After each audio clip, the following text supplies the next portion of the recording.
So hello friends, today we're gonna be solving this problem power action, which is basically asking us to find x to the power n, but x to the power n. So we will be writing, we will be solving this question for today. Now you might be wondering that what is difficult in this in finding this. We can easily find this by running the while loop for y equal to one, for y1 equal to n, and having a variable answer which will be storing our multiplications a number of times for x into x, and then we can simply return our answer. What is the rocket science in this? This is the code that will work. The thing is, we want to optimize our this function, power function. And what is meant by optimization? Let's take for this example this code. This code requires unmultiplications, right? Because whenever you multiply, like we will initialize answer by 1, then it will be multiplied by x, and then again we'll be multiplying it by x squared, then again multiplying x squared by x cube, keep on doing it, keep on doing the multiplications until we get x to the power n in the beginning. So can you tell me what are the number of multiplications? The number of multiplication that took us to reach from here to here are like unmultiplications, right? So what is going to be the time complexity of this particular approach?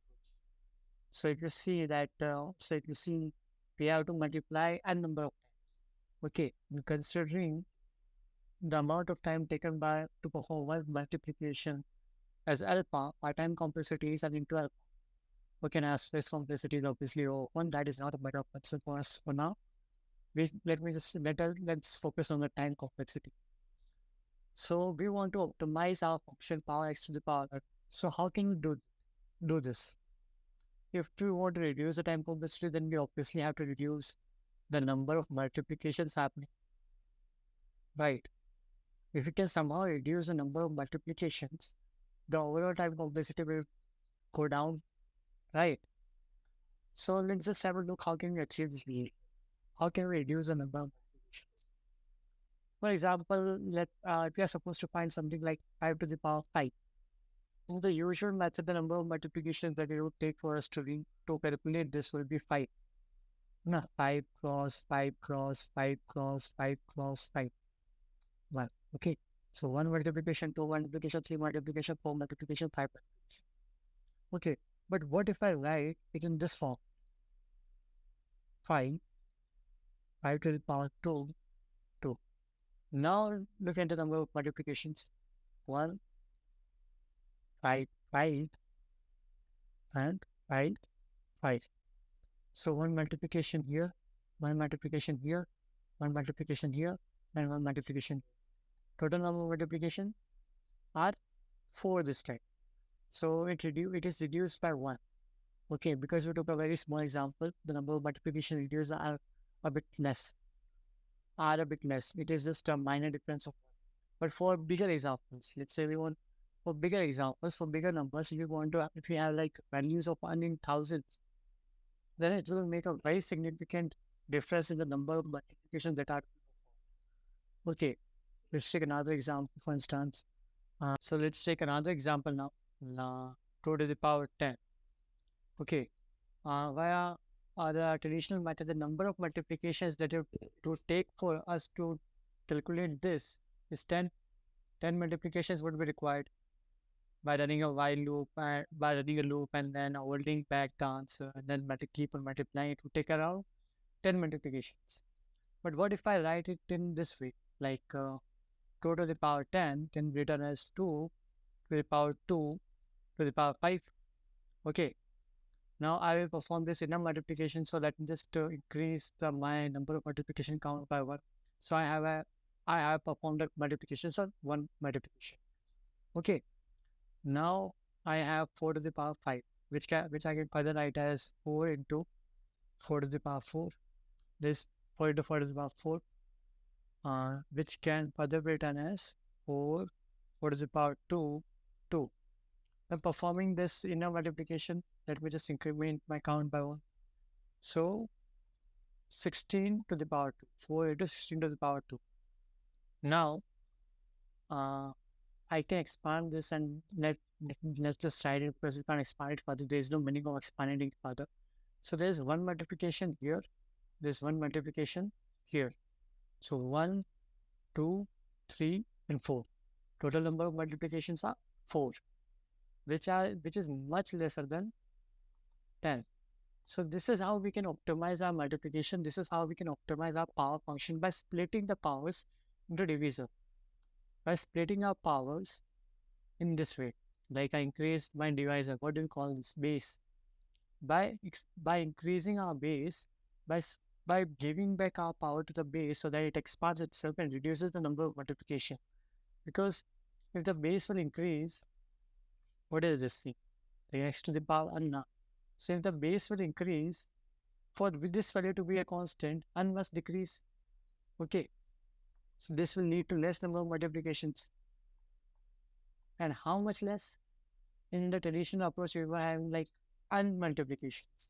But via this splitting of powers into the base, the approximate optimization that we achieve is log n.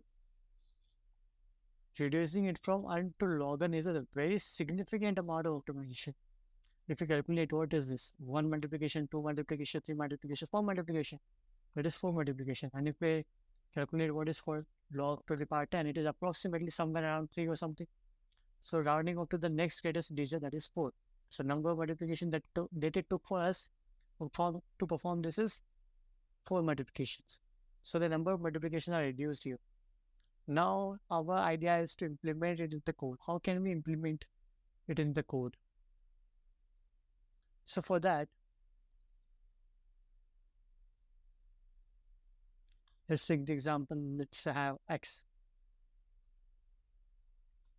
Okay, now one thing to observe here is we can write 2 to the power 10 into 2 to the power 2 to the power 5 only when this power is divisible by 2. Otherwise, we won't be able to do it.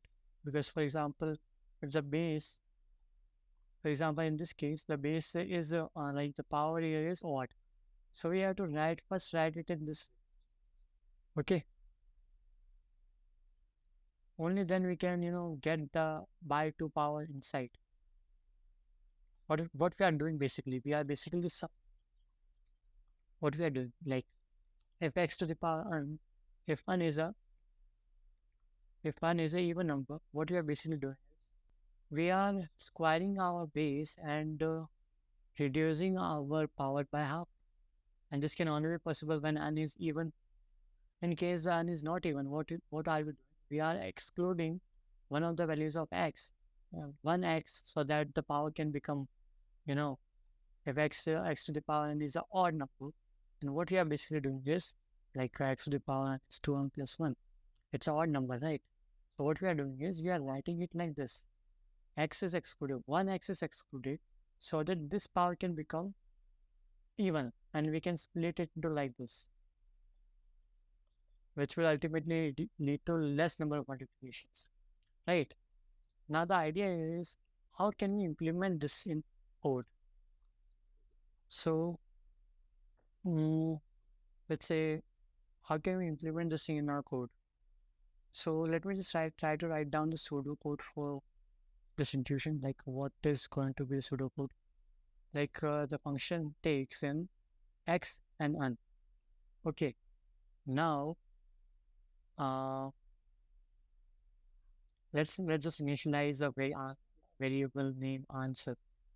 So answer will be initially holding a value of 1. Now I want to run a while loop as long as there exists some power. Okay, as long as there exists some power. So I know that if not L, if my power is divided by 2, is divisible by 2, then I can write it in this format. Okay, what am I doing here? I am increasing the base. Okay, I am increasing the base and squaring the base and reducing the power by half. So I am squaring the base So I can say I am squaring the base, okay, and reducing the power by half. Okay, this can only be done when n is a n can be divided by 2. That is, n modulus 2 is equal to 0. Else what am I doing? I want to reduce. Else what am I doing? I am splitting 1x apart. So if I have to split this x, why not to multiply it in the answer? You know.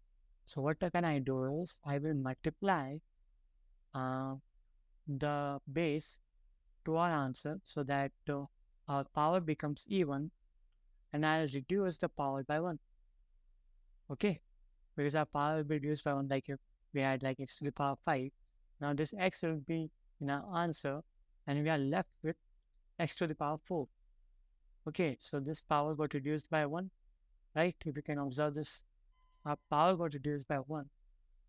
So this is how we can do this, and at the end we can simply return our answer.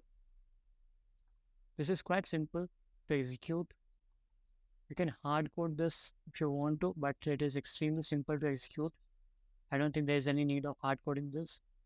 If you could understand this approach of splitting the powers, then you are good to go to write the code, because there's not too much of rocket science involved here. It is just basic maths, splitting of maths. If you remember the property where we could, split the powers like this, x to the power b can be written as x brackets x to the power b. If you remember this, you can easily solve this question. Otherwise, like basic maths is required in coding sometimes. And this was a pure maths question, simple maths, 10th class stuff, even not 10th, not even 10th class stuff, I guess it's 8th class. So I think you could understand this. So thank you for watching this video. We'll see you at the next.